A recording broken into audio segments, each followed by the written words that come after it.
Hi, this is Kimberly.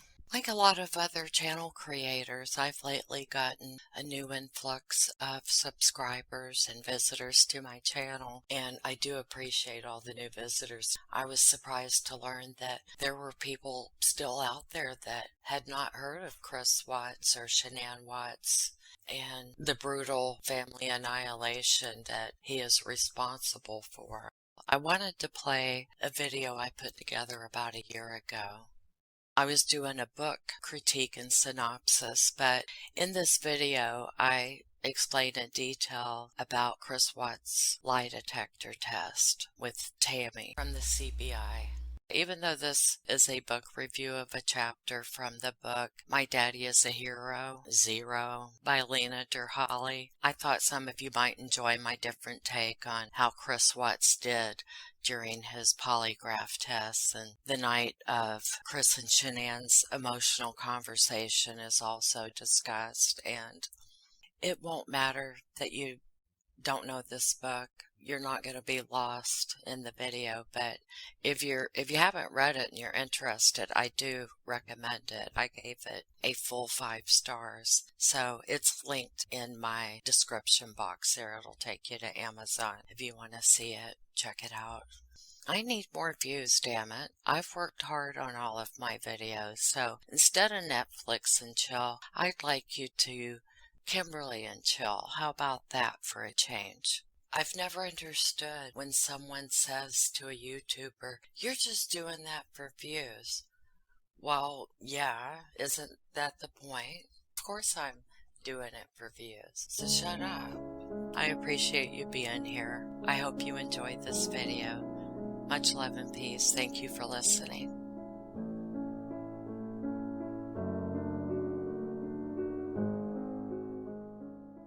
Hi, this is Kimberly. This is a synopsis and a critique of Chapter 6 of My Daddy is a Hero, How Chris Watts Went from Family Man to Family Killer by Lena Derhally. The title of this chapter is I Love Those Girls to Death. As Chapter 6 begins, we're still on Wednesday, August 15th, 2018. CBI agent Tammy Lee has set out to beat down CW with the polygraph test. She was about to prove everyone wrong in their perception of Simpleton as a fine, upstanding, helpful, kind, polite young man.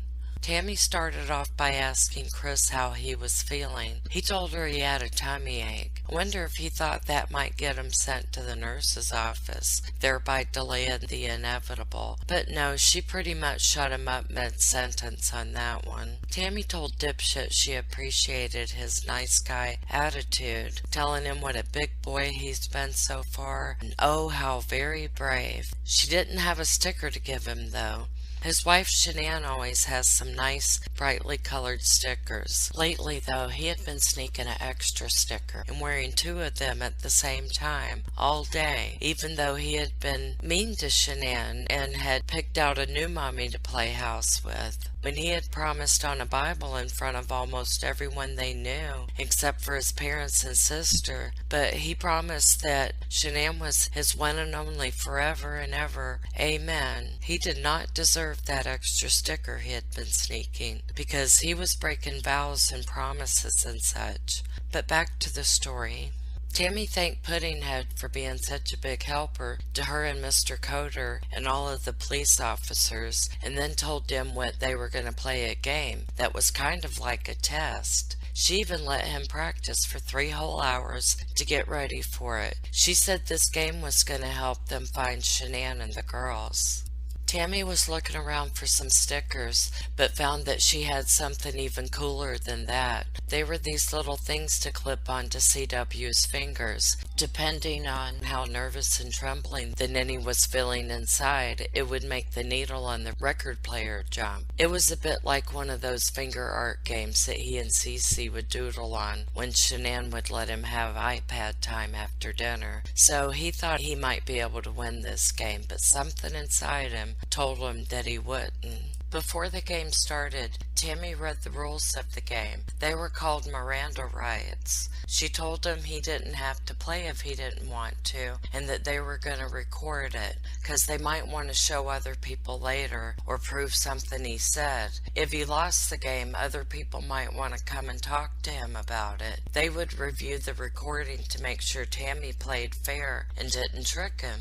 She told him over and over and over that he did not have to play if he didn't want to, and he could stop and leave at any time, but not to go barreling out the door with her $6,000 gaming equipment attached to him. Tammy asked CW to draw his name on the paper, and then they started. Tammy was very friendly. She asked about before he became a really big boy and lived with Mommy and Daddy, about that family and his new family when him and Shanann decided to play house together, and what did Chris like to pretend to do during the day while Shanann was being the mommy at home. He said he would go to a place called Anadarko, and he liked to call this going to work. The other people at work would call CW Rain Man because he was really good at remembering stuff. He was good at school too because of this. Him and his grandmother used to play memory games like state capitals. Fathead told Tammy he didn't want to play with Shanann anymore.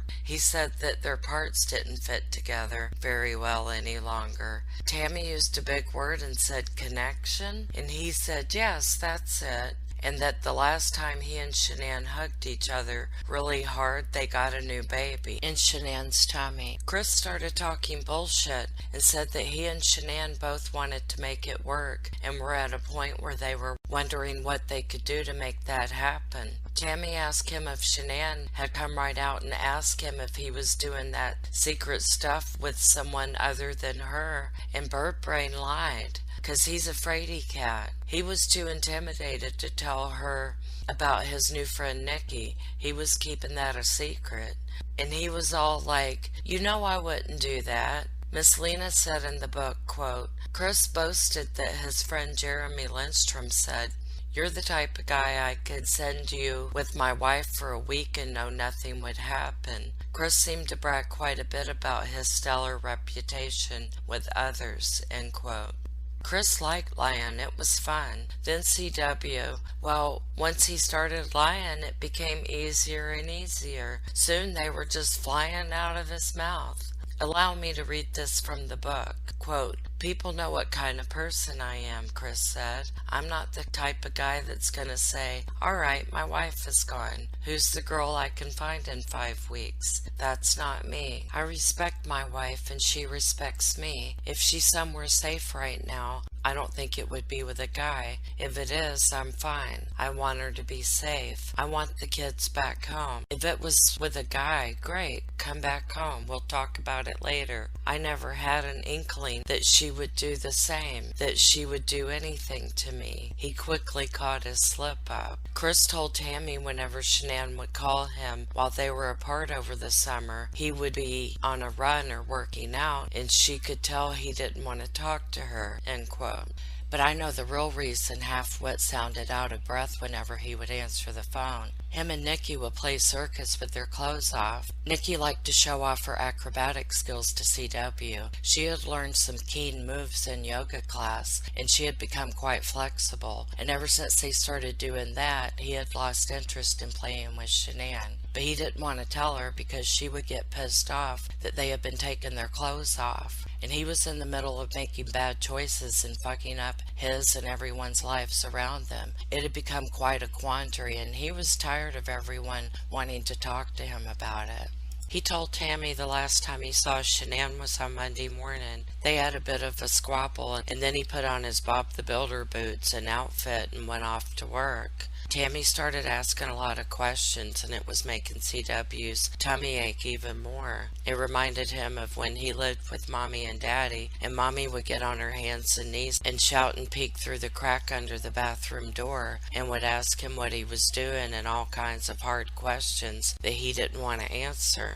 Tammy was being just like Mommy, with asking all kinds of nosy questions. She wanted to know what he did on Friday. He said Shanann left that morning to go to Arizona, and her friend Nikki picked her up to go to the airport very early. He hung out with the kids at the house because they didn't have school, due to it being a teacher work day. This is why Chris took that day off of work. He went to get groceries, had his glasses fixed, and went to Target. They got back from their errands around 4:30. They all had dinner and did the usual bedtime stuff. Blockhead had become quite good at playing the daddy when he and the girls would play house. Chris and Shanann spoke on the phone, but she didn't FaceTime with the girls. They would have lost their shit if they saw her face. They didn't handle being separated from Shanann very well, so a rule had been established about not FaceTiming until they were older and could handle her being gone away better. Belle in particular would constantly ask about Mommy. I wonder if that pissed off Chris and shit. But Friday night, he put the girls to bed and said that he chilled out.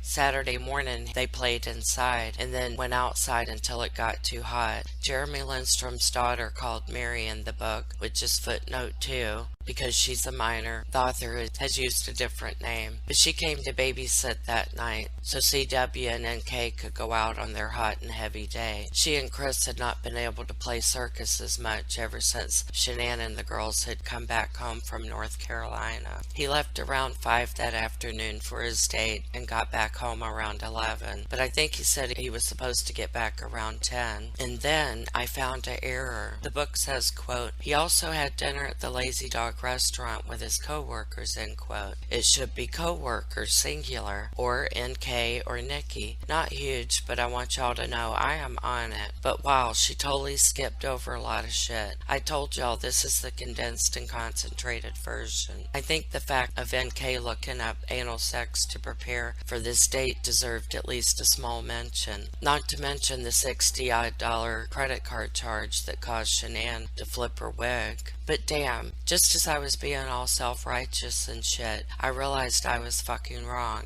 I hate that. I wasn't gonna tell y'all, but this is the 4th time I went to point out some shit that Miss Lena did wrong, and then upon further investigation, I realized she's not wrong. I'm telling you, Miss Lena needs to provide some help to me regarding my trust issues stemming from that last book that shall remain nameless. Okay, let me explain why I am wrong and why Miss Lena, as usual, is right. This is Asshat's version of what the fuck happened over the weekend, not the real version. So this is the fib, the cock and bull story he was telling to Tammy. Now I get it. Now that I've acknowledged my embarrassing error, let's continue, damn it. I'm sorry all of y'all have to suffer because of my undiagnosed ADD. So, Fuckface claims he went to the Colorado Rockies game, and then he met with his co-workers at Lazy Dog. Then he innocently went home, and the girls were in bed asleep. On Sunday morning, the girls watched Bubble Guppy cartoons, and they had a nap and some cold pizza from dinner the night before, and then they went to Jeremy's house for his son's birthday party. A good time was had by all, and the girls were soaked from the water balloons. They had a shower, ate cold pizza again for dinner, and went to bed. Chris had described a very calm and wholesome weekend. Bella got up twice asking about when Mommy would get home. Bless her heart, that angel knew something was amiss. I just know she did. She's such a sweetie. Pinhead claims that he felt Shanann get into bed around 2 a.m.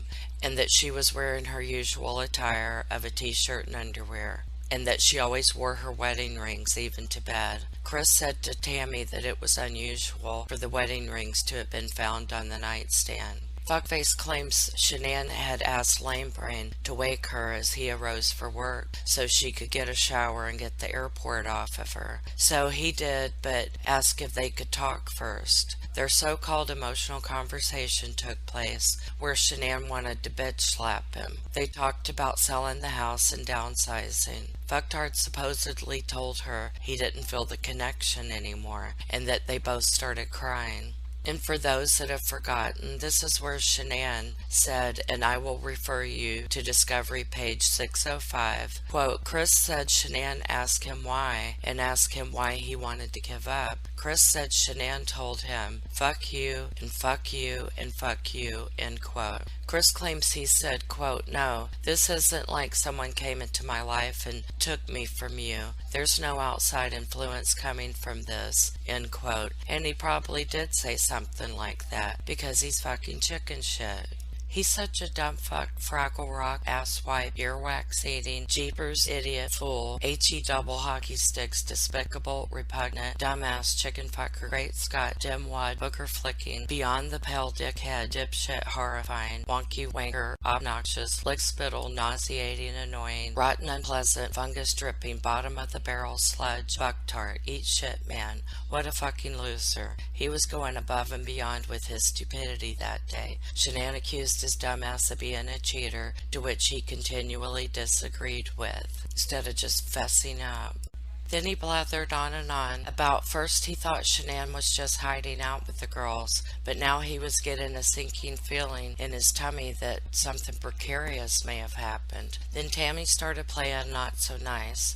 She was asking him hard questions, like did he think if her fancy game thing would be able to tell if he was lying about causing Shanann and the girls' disappearance. He pretended to be chilled out and shit. He kinda knew how to pretend because him and Nikki had gotten into these role-playing games lately. But he was failing. He did a belly flop and started babbling. She asked him ways that he could make someone disappear. He came out with an incomprehensible stream of words that seemed to just stop and hang in the air, like when he said hitman. Hitman, Tammy prompted. I'm just being honest, Chris said. That's what I want, Tammy told him. You would hire somebody, or you would have somebody you know that would do it. It's a hard question to answer, Chris said, laughing, because I had nothing to do with the disappearance. If you're asking how I would do it, how did Agent Tammy Lee keep that deadpan look on her face?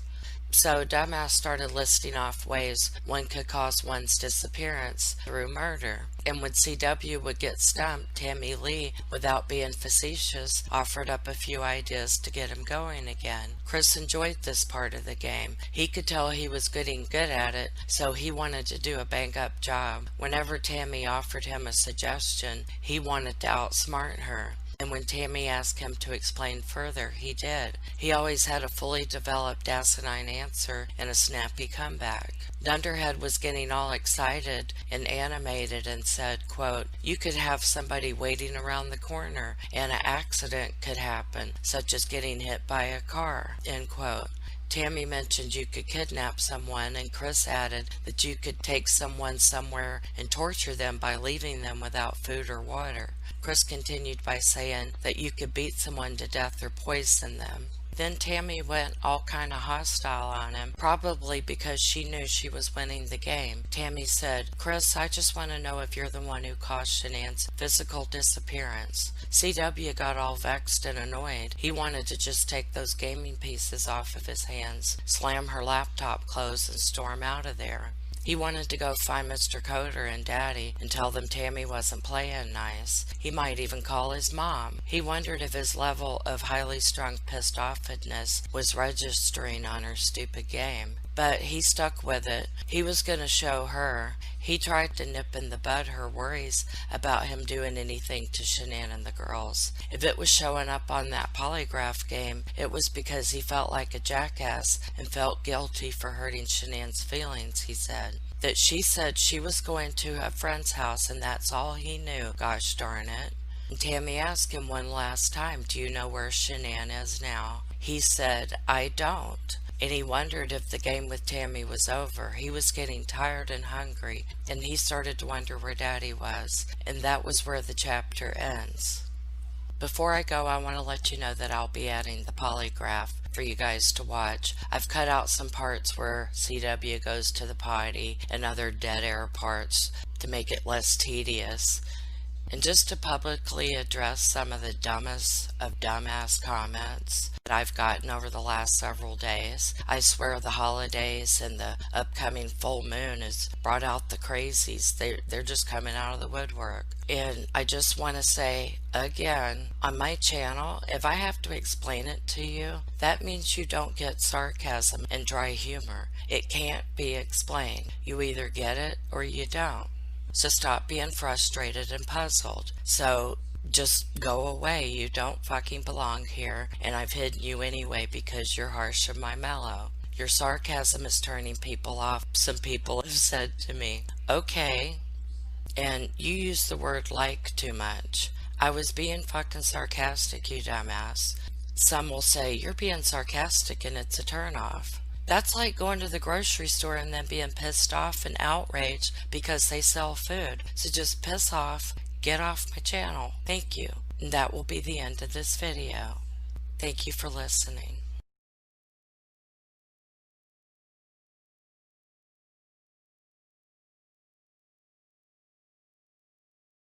One of the things we were talking about is, as we mentioned yesterday, knocking out the polygraph. Yeah. Why don't we do that today? Okay. Why don't we do that now? Okay. We'll get that out of the way when you're done. This is Tammy. Did you meet Tammy yesterday? No, this okay. is the only one. This is Tammy. Hi, Chris. How are you? All right. So then when we're done, we'll figure out our game plan that I was talking about today. Okay. Does your dad have availability to use the car if you're going to be here for like an hour or more? Can you drive? Oh, he can drive. Yeah, he's yeah. Okay. And I'll go explain to him everything that's going on. Okay. He will know where to go, but. Oh, okay. Well, we can. Well, the house. He knows how to get to the house, but okay. if it's not ready, he can't go in there. But. Okay. Does he know how you use GPS on his phone? Or Yeah, but he wouldn't know where else to go besides my house. Oh, that's true. That's Okay. just, I mean, yeah, I can tell him if he gets to go to my friend's house. If Okay. I'm not sure, like, if I'd be here for an hour or like 4 hours. You want me to just go talk to him and let him know when the house is going to be ready and all that, and when he can go? Because he can go grab a bite to eat or something, right? Oh yeah, like if everything should be open by now around here. So. Okay, yeah. I'm sure well, he's been flying since like 5 o'clock East Coast time, so. Okay, why don't we knock this out? Okay. I think it's the best thing to do to move past all of this. And then I'll go talk to your dad. He'll have the keys. Everything will be good. Okay. Yeah. You have this number, so you can call him when you're done. There's like no signal in this place, so. As bad as that, that's why I couldn't talk to you earlier. Like, yeah, it was. Between him and me, we'll figure out how to communicate with him and get him where he needs to go. Okay. Yeah. I've been getting text messages from like a lot of news places. Okay. I don't know really like. You know, I think that's part of maybe what we game plan today. I mean, not just here, like Yeah. Today Show, or I don't like know what to do with that. Well, I think that you certainly can do whatever you need to or want to do. But I think that after we knock this out, we get back to the team and we make a plan. Okay, so I've been getting different like advice, like as far as like her mom said, like if it's a kidnapping, then she said not to talk to anybody. Yeah. But like I'm like torn of what to do. Well, Her mom told you not to talk? Yeah, her mom's saying, because she was advised by someone, like police or a detective there, that like if he talks to the media, it might. Oh, to the media. Okay. Mm-hmm. I thought you were talking about to the police. Oh no, I was like like just the media in general, like Yeah. 'cause it's gone. Today's Show, Good Morning America is trying to get a hold of me, my parents, friends. So I just sometimes we release details that maybe the public they want doesn't details know. from me. I know. So and that's why why I'm like I don't want to impede with what's going on here and put the things out, because I've watched enough shows that say like, all right, don't put things out there before the police. Because then you don't know if somebody really knows or if they just saw it on TV. Mm-hmm. Yeah. Well, let's do this. I think while you're doing this, it's going to be completely okay to ignore your phone and the media and everyone, right? Okay. So let's get this out of the way. I think it'll really clear your mind a little bit, right? All right. So why don't we put a halt on the phone, on texting people, on Good Morning America, all those stuff. I haven't responded to any of them. Let's focus on this. Yeah. Let's focus on this. Let's knock it out, and then let's talk. Okay. All right? All right. All right. And girl, you'll come in. I'll go get you when we're done. Yeah, okay. Yeah, okay. Okay. Thanks. So go ahead and have a seat right here, Chris.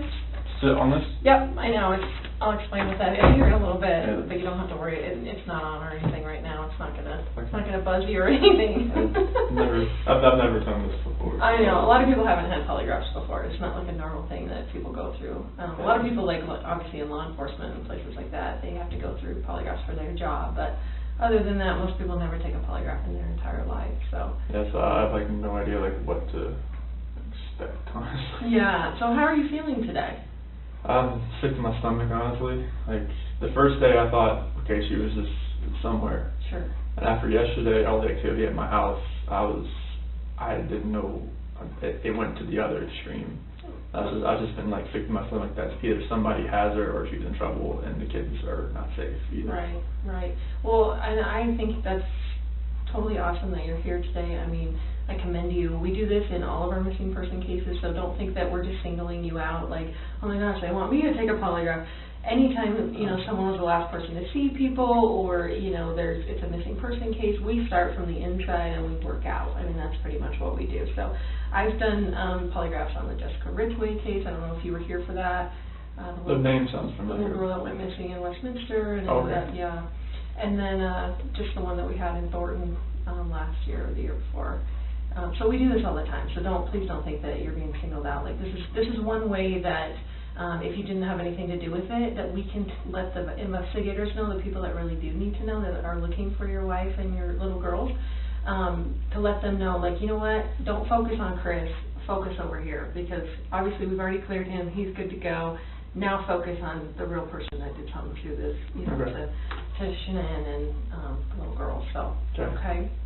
So I am, my name is Tammy. If you can call me Tammy, I'm an agent with the Colorado Bureau of Investigation. So it's the CBI. It's kind of like the FBI, but for Colorado. Okay. So what our role is, just so you know, is anytime a law enforcement agency or a district attorney's office or the governor needs assistance with a case, they can call the CBI to come out and assist them. Okay. So obviously in this, you know, type of case, they're calling in all the resources that they can, which includes me, who works out of the Denver office, and I also do polygraphs. So they asked me if I would be willing to come here and chat with you and hopefully get you cleared up and on your way, because it sounds like that's what you're here for, and that's awesome, because that's mostly what people want to do is like, dude, you're the wrong person. Like, I just want to show you I had nothing to do with this, and then you guys can get on your way and, you know, do your investigation somewhere else. So, because that helps us, because then we don't have to keep focusing on Chris. Does that make sense to you? Yeah. Okay. This polygraph today is going to be recorded. Okay. Obviously, it would be dumb if I didn't, because what if at the end I said you said whatever and you really didn't say it? Obviously, they could go back and look at the recording. There's a camera right there. And there's also a backup digital recording that I'm doing. Okay.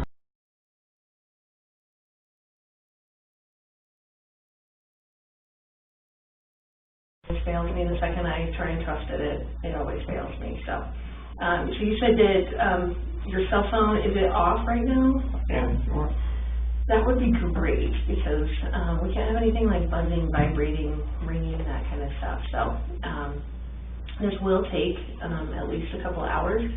To do the polygraph, just because it's a real structured type of interview process. I have to go through a bunch of things with you. You're going to get the same polygraph that I gave someone last week. So it's very structured, and we go, you know, in order and that kind of stuff. And you're going to know the wording to all of the questions I'm going to ask you on the test before we even take the polygraph. So don't. A lot of people come in here and they think, oh, they're just going to, you know, attach all these components to me and then just start asking me random questions that I've never heard before, and of course I'm going to react to that. That's not at all how polygraph works. And yeah, you're actually going to probably know more about polygraphs than anyone before you leave here today, just because I explain everything to you and how everything works, okay? Obviously, you're probably nervous about taking today's test. Honestly, I would think something is wrong with you if you weren't nervous about coming in here to take a polygraph. Yeah. Even if people are like, I don't have anything to hide, it is nerve-wracking. And I have taken tons of polygraphs, obviously, in my training. I went to 10 weeks for training. I've been a polygrapher for about 5 years. I went to the best school in the country. So I want you to have confidence in the fact that if you had nothing to do with this disappearance, like, we're going to find that out today, okay? I have the best training that they offer in the United States. We use the most validated testing that the way I'm going to ask you the questions. So believe me, if you had nothing to do with this, I will be able to show them that today. Okay? So that should give you some confidence that, you know, this is how, like, you're going to be cleared today if you had nothing to do with it, okay? There's actually only, you know, nervousness or anxiety cannot cause you to fail a polygraph. A lot of people think that too, that if they're really nervous that it could cause them to fail. If that were the case, no one would be allowed to take polygraphs because every single person is nervous or anxious about taking the polygraph, okay? I thought that's how it worked. On nervousness? Yeah. No. There's actually only 2 ways you can fail a polygraph, okay? The first way would be if you fail to follow my instructions. I'm going to give you a lot of instructions today about how to sit still, how to answer questions, things like that. So if you fail to follow those instructions, you will not pass today's test, okay? The second way would be if you choose to lie to me today. Lie to me today, okay? Obviously, this is about 100% truth. Even if there's, you know, something that you didn't tell the investigators, you know, since Monday, I guess, is when you ended up, the police were involved. If there's something that you didn't tell them since Monday, like, that is totally fine. Like, I get it. You know, people aren't going to remember every single detail every time they talk to someone. As long as you tell me what the truth is today, you will have no problem with passing, okay? I promise you that. And obviously, I mean, I hope that, you know, if you did have something to do with their disappearance, it would be really stupid for you to come in and take a polygraph today. Exactly. Right? Like, it would be really dumb. Like, you should not be here right now sitting in this chair if you had anything to do with Shanann and the little girl's disappearance. Okay? Okay. And it's Celeste and Bella, is that right? Yeah, I'll call her CC too. CC, okay. If that comes up. Okay, perfect. So, and I know very small amount about the case. Okay. Just because I want to know less about the case, because I want you to be able to tell me about the case. I don't want to have some preconceived notions about the case, and that's why I don't want you to assume that I already know details because you told Detective so-and-so, you know, that kind of stuff. I want you to be able to tell me like you were telling someone for the very first time about what happened when we get into actually talking about what happened, okay? Obviously, Chris, you are not under arrest. I have no plans on arresting you. At any point today, if you decide you want to leave, the door is right there. It locks us in here. Oh, no, yeah, I saw that last night. So there's a key in there now, so you can, if you just turn the key, it lets you out, okay? And at any point today, even after all these components are attached to you, if you decide at that point, you know what, I don't want to take this polygraph, I don't want to be here, this is BS, whatever, that is completely fine. Just please allow me to unattach my components before you drag my $6,000 instrument on the floor and run out of here. And it's kind of a little maze back here, so I will show you the way out at any point if you decide, you know what, I don't want to take this polygraph, I don't want to be here, I don't want to do this. That is completely fine. The door does have to be shut for privacy just because noise does affect the polygraph. And I will read you your rights today, and that's just because the polygraph components are pretty restrictive. You know, they go around your chest and stuff, and you may feel at some point that you're not free to leave, but like I said before, at any point I will unattach all the components and show you the way out if you decide, even in the middle of the polygraph if you don't want to continue to take it, okay? So, does that make sense to you? Yes. Okay. So I'm going to give you kind of a roadmap of where we're going to go today, just so you know what to expect and that kind of stuff, okay? So we're going to first start by going over a rights and consent form, and that's that Miranda rights form. I'm sure you've heard of it. You know, you hear it on TV shows constantly. Most kids can recite their Miranda rights. We're going to go over that, and again, it's just so that you know you're free to leave and that you're not under arrest, okay? And then we're going to do a consent form, and that's just something that's required by my bosses to say that you're actually consenting to the CDI doing a polygraph on you, okay? After that, we do a biographical and a medical form, and that's basically to make sure that you're a suitable subject to take the actual polygraph. I want to make sure that you didn't smoke, you know, 10 bowls of weed, you know, the night before. I wish that didn't normally happen, but a lot of people smoke drugs before they come in here because they're really nervous and they're trying to calm themselves down. Some people take a lot of medication. Some people hear voices. All of those things are things that I cannot conduct a polygraph on someone if they have those things going on. So I just need to make sure that none of that stuff is affecting you. You seem very lucid, you're talking to me, you're making sense, you know, you're not jittery, you're not moving around, that kind of stuff. So I don't think we're going to have any issues, but I want to vet all of that out and just kind of, you know, make sure that you had enough sleep and you're not, I mean, obviously no one's getting a lot of sleep. Probably since Monday, but just so we can talk about all of that, okay? Sure. And then after that, we're going to discuss the issue of why you're here. Okay, I want to know everything you know, and again, I don't want you to assume that I already know something. I want you to kind of start from the beginning and like telling someone, maybe, you know, a friend that you hadn't talked to since any of this has happened, and you're basically having to relay all of the details of exactly what happened with Shanann and the girls, okay? And then after that, we're actually going to take a bathroom break. I'm going to let you take a break. You can use the bathroom, get something to drink. That water there is for you if you need that at any point today. And then you're going to come back in here. I'm going to explain to you how and why the polygraph works. Again, you're probably going to know more about polygraph than you even care to know before you leave here. I'm going to explain how it works, and then we're going to go over the questions that are going to be on the test. And like I said before, you're going to know the words to every single question. So it's not that, and we're going to discuss that even before we even take the polygraph, like what those questions mean, and just so you are completely clear in your mind when Tammy asked me this question, this is exactly what she means, this is exactly what she's asking, and this is the answer that I have for that question. So we're going to go over those. I let you practice answering them like 2 or 3 times, so, and then we'll go through them repeatedly if you need me to go over them 4 or 5 times, just, you know, before we actually take the test. I'm more than happy to do that too. I want you very comfortable with the questions and that you know what they mean and how you're going to answer them, okay? After that, we're going to go, we're actually going to do a practice test. And again, that just lets me know that you're a suitable subject to take the actual polygraph. And then after that, we actually get into the actual testing. So that's why it takes a long time, is because there is a pretty big process that goes along with it. Okay. Yeah. So did you, you're not working today, right? No. Do you have a date that you're going back to work? Not at the moment. No.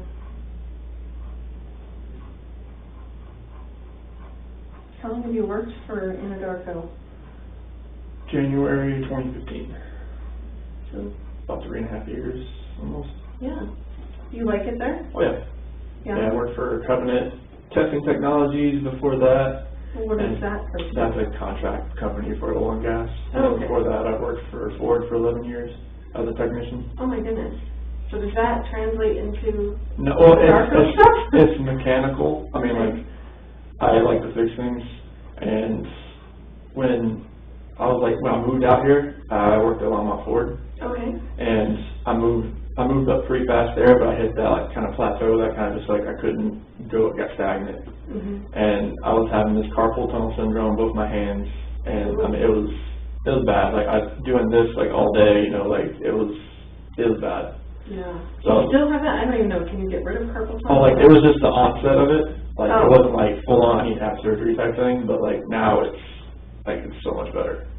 Like it doesn't have the pain. Like there's a lot of mechanical things you do in oil and gas, but it's not as repetitive as the car industry is.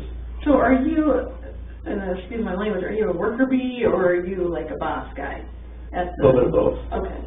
So you're getting your hands dirty too? Oh yeah. Oh yeah. Yeah, like I'm a field coordinator right now for the area. I have 6 route operators and 2 rover operators. So that's what I'm kind of just over them right now, and we kind of game plan, like we look on the computer on our well summary screen and kind of go from there to see what kind of problems we might have throughout the day. Sure. And just kind of like, all right, this is what we need to do. You go here, there. Okay. So everybody's doing kind of the middle part of the day, and everybody needs help, and try to get everybody checked out by like 3:30 or something like that. Oh, that's nice. But you don't go to work pretty early. Yeah, we start for like 6:30, somewhere around there. So. That's super early. Oh yeah, you have to get there early. You just never know what could happen. So. That's true. That is true. So what? Do you have an ID on you, Chris, that I could see? So I have the biographical form has some like driver's license numbers and that kind of stuff. So I'll just keep this just for a second till I do the other form. Are you named after anyone? No. No? My middle name, just my dad's middle name, but other than that, no. Okay.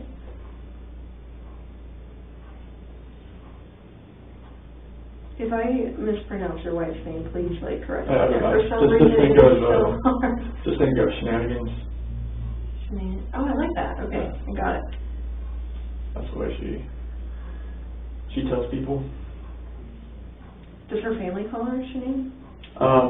So the way they spelled it, it was like Shanann, like with an apostrophe, but she just calls it Shanann. That kind of, she was named after Shanann. Oh my gosh. Okay. Okay, so. Is it B-E-L-L-A? For Bella, yes. Okay. And Celeste is C-E-L-E-S-T-E. Perfect. All with the same last name? Yes. Right? Okay. So, Chris, this is the advisement and rights form. This just says that Agent Tammy Lee says, I'm an agent with the Colorado Bureau of Investigation, and I wish to talk to you about, obviously, the disappearance of Shanann, Bella, and Celeste Watts, okay? You have the right to remain silent. Anything you say can and will be used against you in a court of law. You have the right to talk to a lawyer and to have him present with you while you're being questioned. If you cannot afford to hire a lawyer, one will be appointed to represent you before any questioning if you wish. You can decide at any time to exercise these rights and not answer any questions or make any statements. Do you understand each of those rights? Were they read to you, Chris? So I'll just have you write, I guess, when we get to that. And then having those rights in mind, do you wish to talk to me now and obviously go through with the polygraph? Okay, perfect. So what I want you to do is go ahead and answer both of those as yeses, if you still agree with that, and then sign and date that signature line, if you would.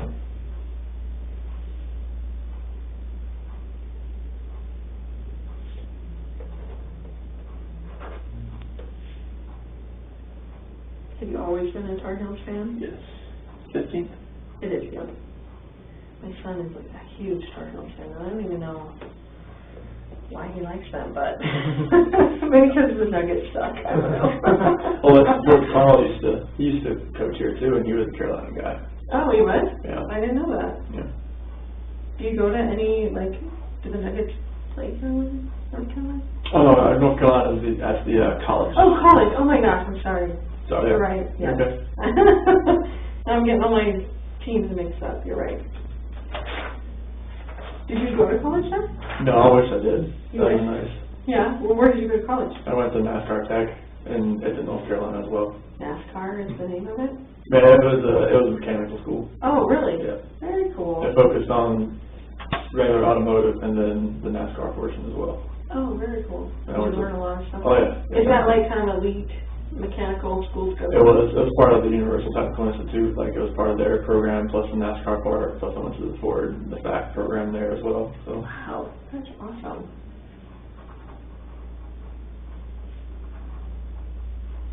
Do you have any other nicknames or anything that people call you? It's Chris. Just Chris.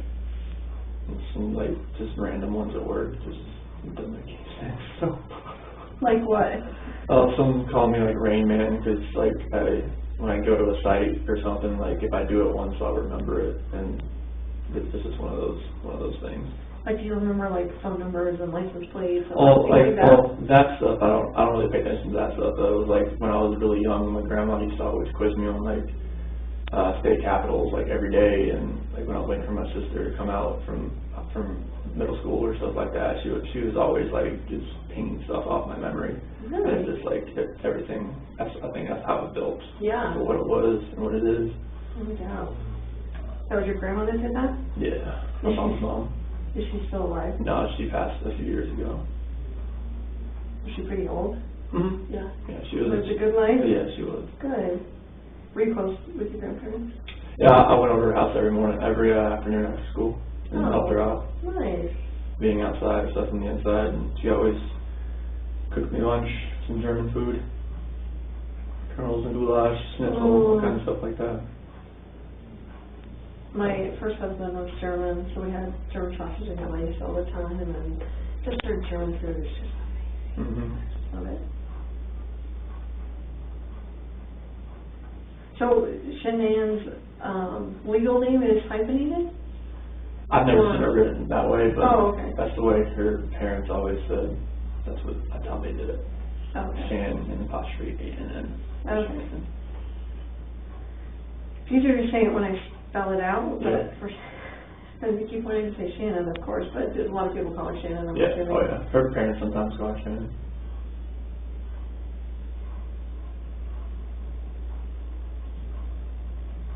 Have you talked to her parents at all? Mm-hmm. Yeah, are they being pretty decent and good? Are they coming here? I'm not sure yet. Who, like, My dad's here. Your dad's here. Is there any Yeah. other family members of yours coming? Not right now. No. Just my dad came out and just for support. He just got here this morning. That's nice. What a nice dude. Mm-hmm.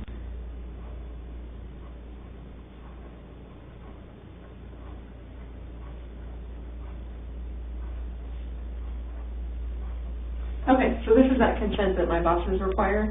And this just says, Agent Tammy Lee has advised me that she's investigating the matter of, obviously, the disappearance again of Shanann, Bella, and Celeste.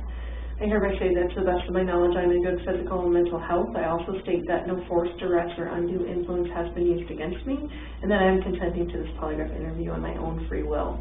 I understand that the results of this process will be released to, obviously, the Frederick Police Department, the District Attorney's Office, and the FBI. It would be very silly for you to sit in here and take a polygraph if I couldn't release your result of hopefully passing to the people that need to know. Does that make sense to you?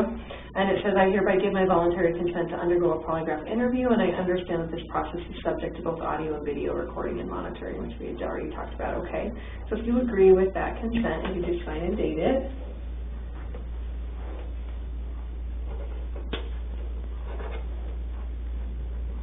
So where did you stay last night? Because I know that Nick and Amanda's house. Nick and Amanda Thayer. How do you know them? So Amanda used to be a director at Primrose School where Bella and Cece go, but then she transferred to another place, and Shanann was getting her on Thrive, and that's how they met. So Amanda's transferred to another Primrose?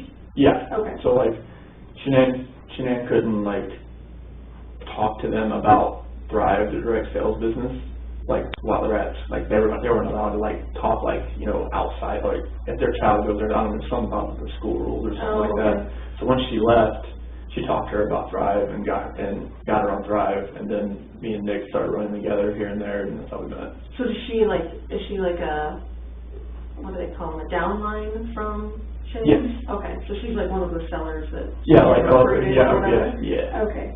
And I don't even understand Thrive, I'll be honest with you. Like, I'm even a chick, and I don't understand what all of that Thrive stuff is about. It's vitamins and minerals, and it's all plant-based, non-GMO stuff. It's really healthy for you. Yeah. Do you do it? Yeah. Oh, you do? Mm-hmm. Okay. Yeah, I was 245 pounds when I started. No way. Yep. How long ago was that? 2016. Wow. I've been doing it for a while. Oh my gosh.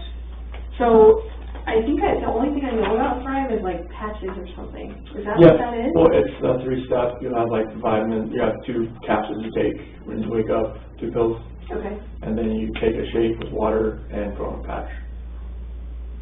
Do you have a patch on right now? No. Oh, I want to see what a patch looks like. It's just like a little square piece that just kind of goes on your skin, and it's like absorbs, like it opens like up your pores a little bit, and the vitamins kind of absorb like through your skin, like time release throughout the day. Like, can you tell you feel better when you have the patch on? Mm-hmm. Really? Yeah. That's crazy. How much are patches? Just the patches themselves. Or are you supposed to do this in combination with all the other The stuff? 3 steps. Okay. That's what I call it, the 3 steps. But like, I feel like you could sell it. I feel like you know enough about it. You could sell it. She had me on the as I signed up underneath her. Oh, okay. So like, you know, I'm part of her team. Oh, okay. But she kind of runs that part of it because she knows like I'm not the type of seller. I'm not a seller. Yeah. I don't like. You're not a salesman. Yeah, like I would like say too much. She says about the product. Instead of, like, sometimes it's not so great because of this, or... Yeah, it's like I would just give out like too much information about the product instead of just having like them call her. Do you sell it to any of the people that you work with? There's one person that I work with that uses it. Who is that? Troy. Troy? Yeah, he I works. think I've heard that name, Troy McCoy or something. That's a funny name. Yeah, we call him the real McCoy. The real McCoy. Everyone's like, his parents like actually named him Troy McCoy. Super cute. So he works for you, is that right? Or He works with me. He's the field coordinator. Oh, okay. Yeah, he's got a lot more experience than I do. He worked in Kansas before he came here. Kind of shows you the ropes. Yeah, he showed me a lot about different things, and I picked up a few things that he didn't know, and just kind of like, we worked together pretty well. Nice. Is this the correct address for you? Yeah, it should be that.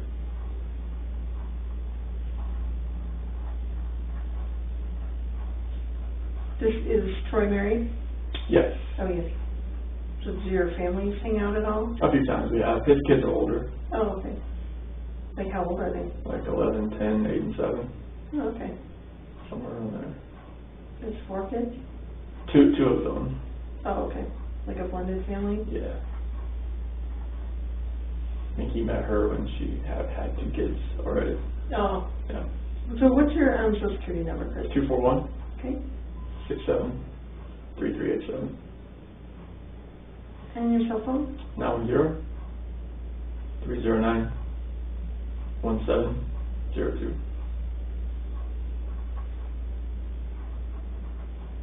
And what's your date of birth? 5/16/85. How old does that make you today? 33. And where were you born at? In Fayetteville, North Carolina. How do you spell Fayetteville? FAYETTEVILLE. Did you say Fayetteville? Mhm. Okay. And this says you're 225. Is that correct? 180. Okay. Was that a lie on here? What year was that? That was 2014. No, I was 225 then. Oh, okay. Yeah, I gained some more weight. What do you think made you gain weight then? Celeste's pregnancy. Oh, really? I gained more weight than she did. You're a sympathetic eater. When I went and got her Oreos, I ate a few on the way upstairs. I'm not gonna lie. That happened a lot. Now, can you do the Thrive stuff when you're pregnant? Is that safe for that? Yeah. Yeah, because it's all natural or whatever? Yeah. Okay. There's different variants of the patches that she can't use because like some of it's for weight loss. Oh, you don't want to lose weight while you're pregnant, right? That was about Or it's more like for fat loss, and that's like they recommend not using that type of patch. Okay.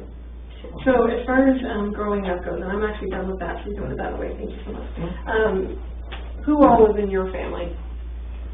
Who did you live with? My mom and dad, Okay. my sister. And your sister? Yeah. So just 2 kids? Yes. Okay. And what's your sister's name? Jamie. Have you, is Jamie coming, or have you talked to Jamie? I've talked to Jamie and her husband. Yeah. Yeah. How old is Jamie? So she'll be 40 this year. Okay. She's 39 right now. Okay. So she's a little... Yeah, she's 7 years older than me. Yeah. So you were at home by yourself for a little while, huh? Yeah, we didn't really get close until I got like older because that was such a big age discrepancy. Mm-hmm. So you get along with her well now, Oh, yeah. and her husband. So Yeah. do they have kids? 2. 2 kids? Yep. How old are their kids? 10 and 7. 10 and 7. Do you get to see them very often? Or? I just saw them like when I was in North Carolina. Oh, you did? Yep. Nice. When were you in North Carolina? So it was the August 1st to the 7th. Nice. And how far did you get in school? So I graduated from high school and I got through the NASCAR Tech program. Nice. So you've got a GED or an actual diploma? So it's like a certificate, I guess. It's not really a diploma because it doesn't have like English, math, science there. It's just strictly like mechanical. No, but through high school. Oh yeah, I got a diploma. You got a diploma? Oh yeah, Okay. definitely. And then you got a, I'm sorry, Like a certificate from NASCAR Tech that I completed their programs. Like, I guess it can't be a degree without, like English, math, and science and stuff like that. Did you always know that that's what you wanted to do, was the car stuff? It was, if I could go back, like, I'd probably just use that more of like a hobby. Mm-hmm. And maybe like dive more into the technology part of it, like, because we had like an Academy of Applied Technology when I was there. Mm-hmm. In the high school I was in, maybe go into more of the computer programming part of it. So are you like a pretty techie guy? Not I don't say techie, but I understand like numbers and math a lot. Like that's like with working on these wells, like there's a lot of programming, a lot of setting up these wells to make them run, and like using the numbers, the pressures to optimize the wells is something. You already lost me. Like I do that that job. No, I cannot do that job. That's why I helped Troy. Like he knows more like the stuff that was like 10 years ago type of thing, and I know more about. I've kind of like grasped the more of the stuff that's happening right now. Sure. And that's how like we kind of like work together. He's like, if he has to work on a pumping unit, like all right, I'll help. You got this. If I get working on like a normal well and setting it up, he's just like, here you go. Mm-hmm. Like I will just watch. But does that translate into like my husband is a techie guy in our family, so like he sets up all our routers, like when I get a new phone, he sets up my phone for me just because he has that brain that I don't have as far as being a techie person. So are you kind of that person in your family? I do that. I can do that kind of stuff. I can't like do code or anything like right. that. But You're not writing computer code? No, I can't. 0101. That's not do all that kind of stuff. Right. Okay. Awesome. So in your job now, like what is your title? I'm a field coordinator. Field coordinator, okay. And you've done that for 3.5 years or whatever? So I was an operator. Just Oh. like, well, it's the same. Like you're an operator. You're operating the oil and gas locations. Just a little different. I was an operator, and then I was an operator but / rover. Like I would go around helping people. And now I went up to field coordinator. It's like now I just kind of like tell people like this is where we need to go, and like we need help. Let's go there. So when did you actually get promoted to that? When one of our other field coordinators, he went to a different group, the HG Ops group, and our other field coordinator had to go down to Texas to help. So me and Troy got elevated up. So that's what happened. Okay. We're just kind of backfilling. We didn't know like if it was permanent or not, Mm-hmm. and it turned out to be permanent. So. Wow, that's awesome. So tell me about, like, kind of give me a synopsis of your childhood, like what your parents did for a living, you know. My dad was a parts manager for a Ford dealership. Okay. It's kind of where the cars things came Right, from. see it. And my mom, she was like a secretary and notary for used car dealerships. Oh, okay. So like yeah, she You're sold more into it. she sold the cars too, but like she was more of a secretary and notary and kind of she bounced around a couple different used car dealerships. My dad stayed at the same one, changed the name a little bit, changed names, then he went to like a different one, but it was he did the same thing, and he did like parts manager and body shop manager, Okay. and that's where he's still at now. So how would you say you grew up as far as like your family structure is? Were you guys religious? Was there a lot of discipline in the home? You know, like, or who was the disciplinarian in the home growing So up? like we went to church, I would say not like every Sunday, but pretty regularly, you know. And what church did you guys go It to? was like First Baptist Church. Okay. And I mean, discipline, I was the quiet kid. I was the, you know, I just kind of followed it. I mean, my sister was the rebellious one that always, you know. You're like, I'm a good one. It's like I never, like, and my sister was the one that got the most of she was the one that showed me, like, that's what I don't want to do. Right. I would wake up to my mom and my sister pretty much arguing every morning. That's how I went, okay. They're like, I don't want to wear this, I want to wear that. I'm like, okay. And you're like, Mom, what do you want me to wear? I'll wear whatever you want. I was just going, if I didn't do it, you know, don't wear it today. Right. That thing. But yeah, like, my dad, he was a disciplinarian. He was? Yeah. What kind of discipline did you guys have in the home? Just, I mean, it wasn't like physical or anything like that. It was just, you know, like, just verbal, like, you know, this is what you need to do. And just follow that. Like, if my dad ever raised his voice, I knew that was like, that was my work phone, sorry. Oh, okay. I was like, Whoa, forgot about that.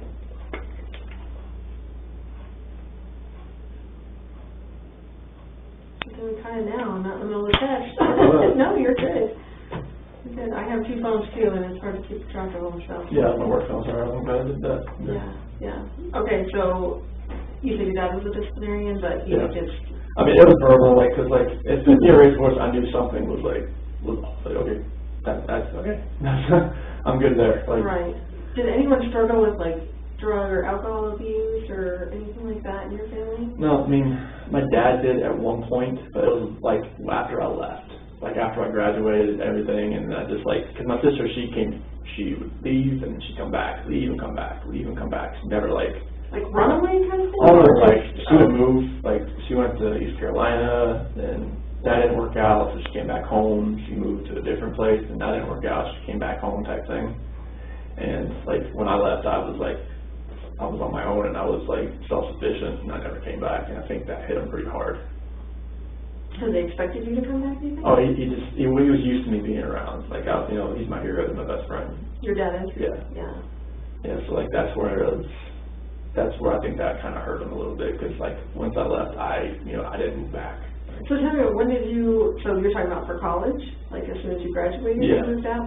So is NASCAR close to where you guys live? Like, No, like, once I graduated high school, I moved to Mooresville, North Carolina. That's about 2 hours away, Okay. and that's where I And you live. never I came never moved back. I mean, I came back to visit, but I never moved back. Okay. So you go to college, is it a 4-year college, 2-year college? And that program I finished in 52 weeks. So it was like a year and a half, almost 2. Okay. Oh, actually, wait. That's like a No, year. 72 weeks, sorry. Okay. 72 weeks. So a year and a half. And then where did you go after that? I worked at Mooresville Ford and worked there till 2012. So that was like 2003. That's when I was going to NASCAR Tech, and I was working there as like a porter, moving cars around, changing the oil here and there type thing. And then once I graduated, they moved me into more of a line tech as far as like actually fixing things. Okay. So from 2003 to 2012, I was there, and 2012 to 2014, I was with Mount Ford. Okay. Did you have like any high school sweethearts or like girlfriends from NASCAR Tech or? There was no. There's probably no girls at NASCAR Tech, I would imagine, but. There was like a handful of girls that actually went there, so no, it was like, I didn't have any girlfriends hardly after high school. Okay. What about when you got done with NASCAR Tech? Oh yeah, like there was girlfriends like that in Mooresville in there, but nothing really serious. Nothing serious? Yeah, I met Shanann in 2010. Oh, 2010? Yeah. Okay. And how long did you guys date before you got married? I'm assuming you're married? Yeah, 2012 when we got married. Okay. Dated a couple of years? Mm-hmm. Nice. Now, did she live in Mooresville? She lived in Belmont at the time. So how did you meet her? Through my cousin's wife. And my cousin's wife and Shanann, they knew each other from from a wheel shop that she ran. That Shanann ran or the cousin's wife? No, Shanann ran. She ran like 3 different stores. Like auto parts? Wheels, tires, audio, custom stuff. Oh my gosh, you're just all in that. All in that. It's all like crazy. Okay, so we're gonna, I'm just gonna ask you some of the medical questions just to make, again, sure that you're a suitable subject. And you said you've never taken a polygraph. Nope. How would you describe your physical condition right now? Good, fair, or poor? I'll say good. Good. Okay. Have you had any major surgeries or injuries within the last 6 months? Are you in any discomfort right now? As far as like pain and like yeah. No, not really. Okay. You know, maybe mental anguish or whatever, but just as far as like physical or fixing my your stomach thing. Yeah. Obviously you're not pregnant. Nope. Have you eaten in the last 24 hours? I had a pizza last night and protein shake this morning, but that's it. Okay. What time did you have the pizza? So right when I left here, so it was like 11. Okay. And what time did you have the protein shake? Probably about 7:30. Okay. Was that with all your 3-step process? Mm-hmm. Okay. What time did you go to bed last night? Probably about 12:30. Okay. And what time did you get up? Probably about 5 and just kind of looked at my phone. Okay. And you stayed at the other Amanda and Nick? Amanda's house. Okay. And how would you rate your sleep, good, fair, or poor? Is there anything between 4 and fair? I'll put it in the middle. Okay. Okay? I'll give you that box.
Have you had any alcohol within the last 24 hours?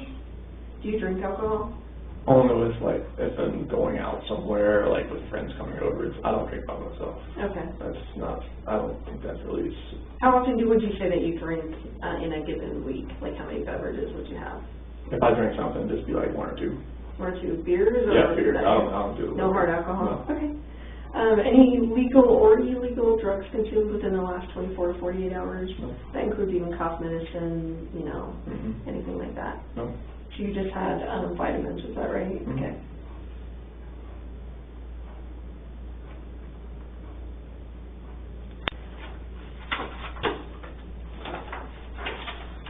Alright. So now Chris, we're going to discuss the reason why you're here, okay? So now what I would like you to do is again, kind of treat me like, you know, someone that has no idea about anything, and that you actually have to start from the entire beginning, like kind of start when, I would say when you met Shanann, just kind of explain your relationship, I guess, just so I understand it, as far as, you know, meeting in 2010 and, you know, when the kids came about and that kind of stuff, and then just bring me up to the point of, you know, yesterday. Okay. If you could. All right, so 2010 is what we met. We met pretty much through Facebook because of my cousin's wife, and she like recommended us as friends type thing, and that's how we kind of started talking. And our first date was at a movie theater. Didn't really impress her much because it was actually a nice theater. I didn't really know what I was walking into as far as like I walked in and there was like a doorman and he was all dressed in a suit and I was in camo shorts and DC shoes, and I was like, okay, hopefully I'm very underdressed for this. But like I walk in, I see her, and she's all dressed really nice, and like she told me like after the fact, like, man, I hope that's not him. kind of deal, like, because like we know what each other look like, but like I wasn't really dressed for what we were doing then.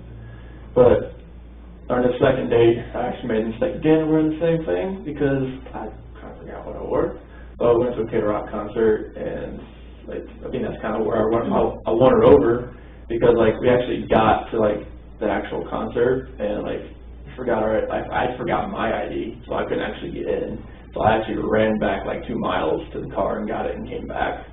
And I was just like, I was just like soaking wet. I was just like, it was like middle of July, August, and like South Carolina and humidity and everything like that. It's on Army base. So I ran back, got it, and everything like that. And then I think it was our next date, we actually went to Myrtle Beach, and like she had lupus. Well, her lupus was really like acting up in North Carolina. So like she had like these flare-ups, joint pains, all that kind of thing. And we were driving back, like she laid on me pretty much the entire way back. And I think that's when like she realized, like, this guy's actually pretty nice, because like he didn't tell me like, all right, get off my lap or type thing. Like I just let her just rest on me the entire way back. And it was like 2.5 hour ride from Myrtle Beach to Charlotte, the Belmont area. But yeah, everything flourished from there. Like in 2011, I proposed to her over in Ocean Isle Beach. Like that was around our anniversary, and I did a ride there on the beach at night, and I could tell, she was extremely tired, and I was like, I just want to do this, I want to do it like today. And she knew like so why are you being so like persistent to get me like out here right now? I was like, oh, let's go out to the beach. It's a nice night. Proposed to her on the beach, said yes, and everybody was ecstatic and everything. And she's very organized. She's like OCD about like organization, putting things like you saw like the pantry. Everything was just like named in a container all the way down. Like it's very easy for, if you just came into our house, you would know what stuff was. You would know like where everything was. It would be easy. So like everything was just, she was planning the wedding. Everything was great. And then 2012, we were here, but she was planning the wedding from here. But everybody was back in North Carolina. Mm-hmm. So it was I guess you call it a destination wedding if you want, because I fly back for that. But we got married in, it's like this DoubleTree Hilton hotel that was there. It was like in the court. It was in November, and it was underneath one of those big tents and everything. It was beautiful, and it was amazing. And we went to Myrtle Beach for the honeymoon, and then 2013 in December 17th, that's when Bella was born. Like we've been trying for a while, and nothing was happening as far as getting pregnant or whatnot. And she said, so since we're not getting pregnant, since it's not happening, like I'm gonna buy a supercharger for your car. I'm like, okay. And then it turned out that weekend we conceived Bella. Oh my God. The week she bought me a supercharger for my car. So it was. Did you take that back? I'd already put it on. And it was actually like a special order, like part that was sitting in a dealership. Okay. Stuff like that. So like it was ironic that it happened that, like bought a supercharger for my car, and then that weekend conceived Bella. And then Bella was just a gift. She didn't think she could get pregnant because of the lupus and everything like that. Like the doctor said, it could happen, it might not, but it happened, and it was a blessing in disguise right there. It's like, oh my goodness, it's happened, So like, did she have normal pregnancies? If Like was Bella's normal? Bella's was she had shoulder dystocia when she was born. So was like her shoulder was. She was turned. Oh, just turned. Yeah, to where like we had it like push her out. But she had a vaginal birth. Oh yeah, all that. That was. Cord wasn't around her neck. Nope. Or anything No. like that. No. Okay. Nothing like that. So Bella was born December 17, 2013, and she was a gift. So just go along with Bella, and then and Cece was born July 17, 2015, and we had this whole little thing staged up with Bella in the crib and a little eviction notice. Like she was there, and it worked out pretty well because she was just staying there crying, like, you know, like, I don't want this type of thing, you know. I saw one of those that went like viral on Facebook, so that's weird. It would be yours. Yeah, it was, and she was just sitting there crying with a little eviction notice, and she recorded it, and it was an amazing day just to see that. And then Celeste, I was there, like, she had a midwife for this one, so like they actually had me like, you can stand here and like, you know, catch her, and like, but Celeste came out like so fast that like I barely had a chance to go like this, and they moved me out of the way because she just like came out. So it was Celeste. I was a lot better with Celeste because with Bella I didn't really know like a lot, like what I should do, what I could do, how to calm, stuff like that, like, you know, burp, swaddle, everything like that. Like I didn't know. Yeah, I had like no idea. I just pretty much watched, like, all right, how do you do this? And then with Celeste, it was more of like, that's why Bella kind of like, she's a mommy's girl. Then when Cece was born, did you care if it's Cece or Celeste? No, okay. Go for it. All right, when Cece was born, it was more like, all right, I know how to change a diaper. I know how to do all this. Like I can do this. I can help like a lot more. That's why Cece is more of a daddy's girl now. Like whenever she gets in trouble, it's just like she said, and Shanann gets mad because like, all right, don't cuddle her for when she gets in trouble. Like she's in trouble. Leave her alone. Like she just bit Bella, you know. She just like hit Bella. Like don't coddle her. That's where I'm going to coddle her. So it's like having them both around is just like absolutely amazing. They're like two peas in a pod. Like Celeste is more the rambunctious, just like all out. She either goes or she's sleeping type thing. So she's always getting in trouble, always like trying to find something to climb, jump off of. Like, is that like you or is that like Shanann?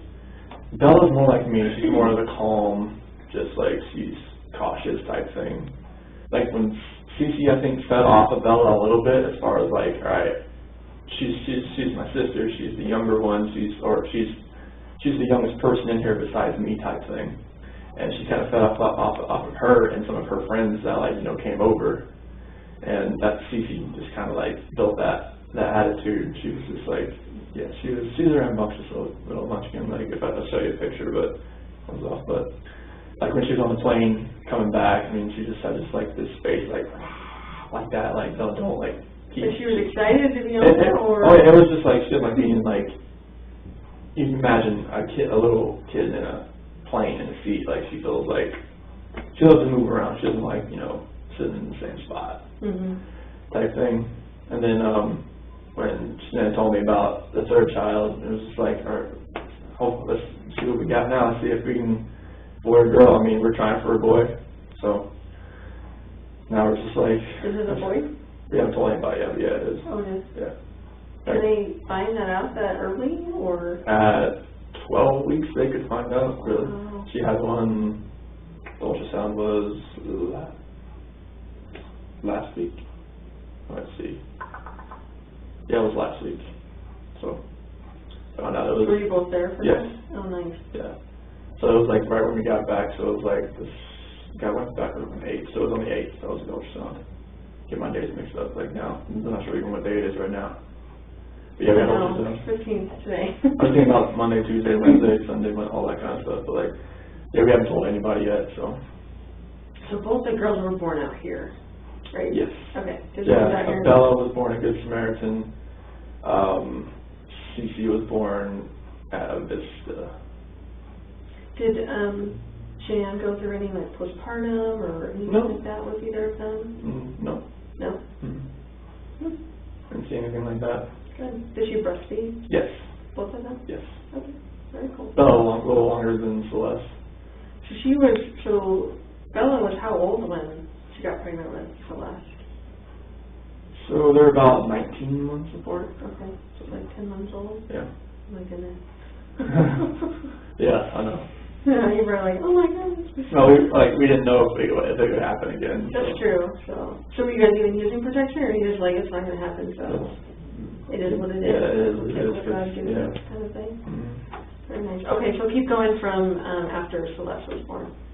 So after Celeste was born, I mean, we kind of thought, we kind of see how 2 kids went. They're just like rambunctious, they're sister love, and now they're 4 and 3. Bella will be 5 in December.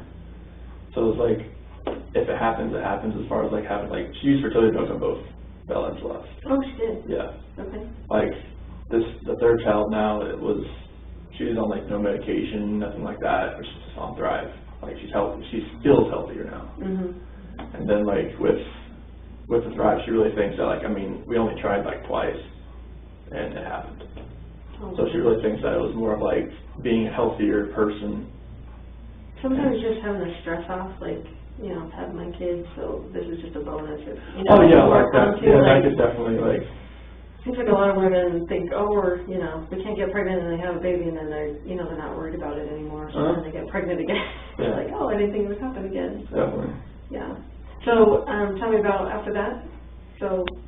It was just like, after we didn't think it would actually happen. So like, we really think that being a healthier like lifestyle, being healthier, really helped this. Like, only really trying twice, and boom, and like it happened. So it's just been. And when did she find out she was pregnant? I would say it was in probably the 1st or 2nd week of June. Okay. Mm-hmm. It's not very long ago. Yeah. And she's about 14, 15 weeks right now. Okay. So, why don't you bring me up to, why don't you start with, like, so you guys went to North Carolina, so maybe just start from the trip to North Carolina. I guess you met her there maybe for part of it, is that right? Yeah, like she was there, so we went to a Thrive trip in San Diego, and it was the end of June. Okay. And then, I think it was June 26th, that's when we came back here. Her dad was watching the kids. And then that same, like later on that day, they flew to North Carolina. Okay. So why don't you kind of start there and just take me up until yesterday? Okay. And as detailed as you can. Okay. So like while they were in North Carolina, it was like they're there to see my family and obviously her family, and just kind of like, because they haven't seen the kids in a while, as far as our kids. And so they were just there. She had a couple things she wanted to do there, as far as like meeting up with her promoters and customers. That she had a bunch over there in North Carolina, so she was hoping that she could meet everybody else over there and have like her dad and mom, and my mom and dad like have fun. With the kids. Mm-hmm. And great babysitters, heck yeah. I know. Mm-hmm. But yeah. It was mainly like just a little family vacation for them right now, for them on that trip, for everybody, just to see the girls. And Celeste's birthday was during that, in July 17th. So they had a birthday party there with like jumpy houses and stuff like that. And they FaceTimed me during it so I could see it. They didn't have a birthday party out here for her because it was, when they got back it was in August. So. Right. So, but yeah, I got to FaceTime and watch it all, and it was pretty much just hanging out with family the entire time. Okay. Yeah. And I was here just going to work and working out and going running and just keeping the house up and doing that, and just I waited till my flight was July 31st, and I flew out there for a week, and I flew out there for a week so I could fly back with them. So we went. So July 31st, I got there, stayed at her mom and dad's house. The next day we drove to the beach, stayed there for about 4 or 5 days. It was in North Myrtle Beach. And first time the kids were seeing the beach. So they were ecstatic, obviously seeing waves, being in the sand. They love sand. Unfortunately, they love sand.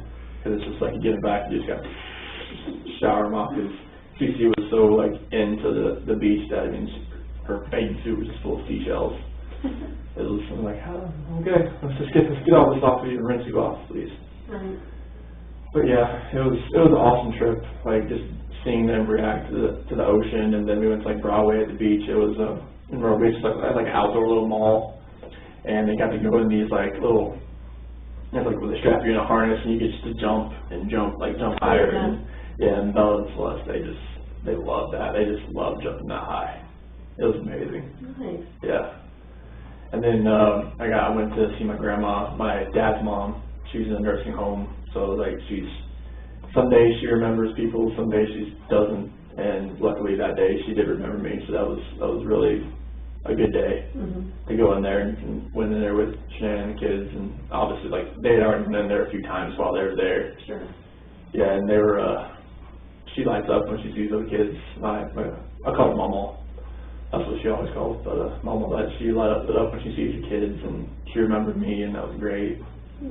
Yeah, and my dad came and picked me up, and I went over there and stayed with my parents for a day and just kind of like hung out with them. Saw my sister, her husband, their kids, had a cookout and everything, and it was awesome. And then the next day, I think it was August 7th, yeah, we went to her parents' house, had everything packed up, ready to go, and flew back here. And then got back later on that night, the 7th, and then on the 8th I went back to work. And then on the 10th, that's when Shanann flew out to Arizona with Nicole, and I had the kids from Friday, Saturday, and Sunday.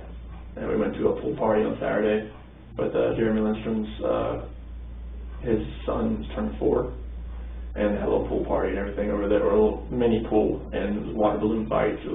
They had a big time. It was great. It was awesome. That was awesome. It was just seeing their faces and seeing how much they didn't really play with water balloons that much at all. So she would come over. She put one right in my pocket and just smacked it while I wasn't looking. She's a little trickster. So that was funny. And drove home, got back home, ate, and it was a really awesome day. Okay. What happened after that? So that was on that Sunday. So got the kids back, got them all showered up, got them to bed, and just pretty much waited around for hear from Shanann, because she was flying back that night, and her plane got delayed because there was a lot of dust storms in Arizona, and there was some other weather around that was delaying flights getting in there, and they didn't have a crew. That's why it was delayed. So her flight was supposed to get in around 11, but it didn't actually get in until about 2. So it was about you want to just go into this now? Yeah. Okay, cool.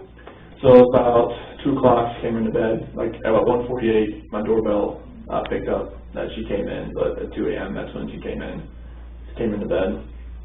And about 4 o'clock that morning, so my alarm went off, so that's when I usually get up, get ready for work and whatnot. So I get up, get dressed, brush my teeth, deodorant, all that kind of good stuff. I don't know if take a shower because I work in the oil field, but I'll take a shower when I get home, type thing. And she told me before she got in that I want to wake up, when you get up, just take a shower, get the airport off me, type thing. So I woke her up about after I got ready and everything, and then we had to talk about selling the house and about separation and stuff like that. It was an emotional conversation. Obviously, we were both crying, and after we talked, she said she was going to take the kids to a friend's house and that she'd be back later on that day. So it's okay, that's fine. So I went downstairs and packed my lunch and filled my water jug and got my computer and everything and loaded my truck up, and I went to work. And then once I got to work, started working, and about 7:40 or so, I texted her hey, I hadn't heard from her. I was okay, I didn't know where she was going. I didn't know what friend's house she was taking them to, or what friends she was going to with the kids. So I was hey, text me, let me know where you went, where you took the kids. And I didn't hear from her. It's normal for her not to respond to me, because when she has her direct sales people, she'll get back to them first, because that's what she does. So for her not to respond back to me, that's happened plenty of times before. So continue working, and I noticed it's about noon, she hasn't got back to me hey, call me. I like I called her once before that too. And then about 12:10, that's when I got a doorbell alarm on my phone saying someone was at the front door, and that was Nicole. And so I called her, and I was like, hey, what's going on? She's like, I haven't heard from Shanann like all day, no texts, no calls. And I'm like, all right, this is kind of strange. So like Nicole's at the front door, and she's like, okay, her car's here, I can see her shoes, like, because we have this little rectangular long window next to the door. And she could see her shoes right there and whatnot. She's like, all right, something's going on. So like, she called me. She was like, all right, like, I can't get a hold of her. Something's going on. And that's when I came home. That's when I left to come home. So Nicole called me. She's like, all right, there's going to be a police officer here when you get here. I'm like, okay. Like, they couldn't get in because the latch on the top door that's what we kind of put over just to make sure, like, you know, like if the kids try to go out the front door, they can because that's there. But the keypad on the outside on the garage door doesn't work. So like they had to wait until I got there. I got the garage door opener, I hit it, we went inside the house, and I mean, car's there, car seats are there, purse is still there, the phone's on the couch, like her wedding ring's sitting on the nightstand. And it's like there's like no sign of Bella, Celeste, or anywhere. And it's like the police officer, I forget what the police officer's name was, but he was there, and he was just, once we found the phone, powered it up, and all the text messages like came through as far as everybody was reaching out to her and everything, like, hey, what's going on, like, are you okay, everything good? And there was just like, there was nothing there, like, it was just like, it was a ghost town. And everything that was there just didn't make sense as far as like why, like, what happened. So we started like reaching out to a bunch of people, like any of your friends that, like, anybody that hadn't reached out already, that, you know, like had a car seat or like had a kid in general, and nobody had heard from her. Nobody had a clue. Like her mom hadn't reached out to her, my parents, I mean, nothing was there. And the officer, Baumhofer, detective, I'm not sure if you know the people that are involved. Yeah, I can't remember how to say it. Oh yeah, I think Detective Baumhofer, he came, and they're all like, you know, taking questions from me, Nicole, her son Nick, that was there, and then went over to, they talked to my neighbor, because he has a camera facing, like, he picks up a few different angles and whatnot, and watched his video surveillance, didn't see anything as far as her leaving at all. So they're just like, all right, like where, like how this happened, like there's no like video of her like leaving the front at all.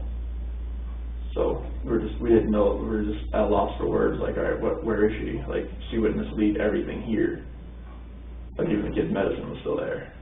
And I was just like, all right, she needs that. So the only thing that was gone was really the kids' blankets. Like, everything they slept with, like, you know, Celeste has like this big New York Yankees blanket and a little dinosaur and like a little dog that makes noises and a turtle and something. It's a whole package. And Bella has two blankets, but one was still at the house, the other one was gone. And she has a dinosaur and like a little swan blanket. Her other little